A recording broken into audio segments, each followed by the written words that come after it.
ஐப்பசி மாதம் சோமவார பிரதோஷம். இது மிக மிக சிறப்பானது. 3/11/2025 திங்கட்கிழமை சோமவார பிரதோஷம். இது சோம பிரதோஷனம் என்று கூறுவார்கள். அதாவது சிவபெருமானுக்கும் நந்தியம்பெருமானுக்கும் வலம் வரும்போது முழுமையாக வருவார்கள். ஆனால் இந்த சோமசுத்த பிரதோஷனத்திலே அதாவது அபிஷேக தீர்த்தம் எங்கு வருகிறதோ அங்கிருந்தும் மீண்டும் நந்தி பகவானை தரிசித்து மீண்டும் இடமிருந்து வலமாகவே செல்வார்கள். இதை சோம சுத்த பிரதோஷம் என்று கூறுவார்கள். இதில் என்னவென்று கேட்டால் இந்த சோம சுத்த பிரதட்சணத்திலே தோஷங்கள் எது இருந்தாலும் நிவர்த்தியாகும் அப்படி என்பது ஒரு ஐதீகம்.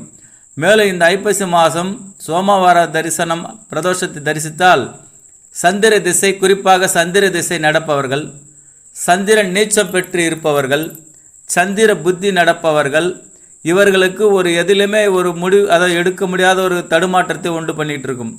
இவர்கள் இந்த சோமவார பிரதோஷ நாளிலே இந்த சோமசுத்த பிரதோஷம் செய்தால் அனைத்து தோஷங்களும் நீங்கி எடுக்கின்ற முடிவு நல்ல ஒரு முடிவாகவும் அற்புதமான ஒரு முடிவாகவும் இருக்கும் என்பது ஒரு ஐதீகம். மேலும் இந்த கிரக தோஷத்திலே கிரகண தோஷம் என்று கூறுவார். கிரக தோஷம் என்பது வேறு, கிரகண தோஷம் என்பது வேறு. கிரகண தோஷம் என்றால் அதாவது சூரியனையும் சந்திரனும் ராகுக்கு இது பிடிப்பதாக ஒரு ஐதீகம் இருக்குது. இது கிரகண காலம் என்று கூறுவார்கள்.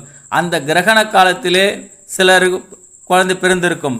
அதுபோல் ஜோதிடர்கள் கூறியிருந்தால் இந்த சோம சுத்த பிரதர்ஷனம் செய்தால் அந்த சாபங்கள் நீங்கி நற்பலங்கள் உண்டாகும் என்பது ஜோதிட விதி.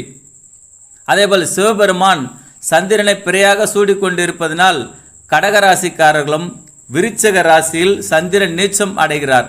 அத்தனை சிறப்பு பெற்ற இவர்கள் அந்த நாளிலே சோமவாரத்திலே வருகின்ற பிரதோஷம் இந்த நாளிலே சென்று சிவபெருமானை வேண்டி வணங்கி மனமுருகி தீபம் ஏற்றுதலும், அதாவது அன்னதானம் முடிந்த அளவுக்கு அன்னதானம் செய்தலும், இந்த நந்தியம்பெருமானுக்கும் இடையில் நின்று சிவபெருமானை தரிசித்தால் பொதுவாக பிரதோஷ நாளிலே சிவபெருமான் நந்தி பகவானின் தலை மீது நர்த்தனம் ஆடுவதாக ஒரு ஐதீகம்.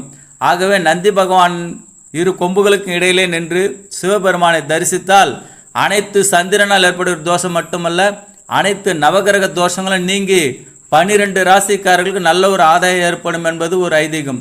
மேலும் உடல் ஆரோக்கியம், செல்வம், பதவி, பட்டங்கள் என்ன சந்திரன் தான் பதவிக்கெல்லாம் கொடுக்கின்றவர்கள். பதவியில் உட்காருவதற்கு இந்த சோமவார பிரதோஷம் ஐப்பசி மாதத்திலே வருவது சிறப்பு. இதனை தரிசித்தால் கோடி புண்ணியம்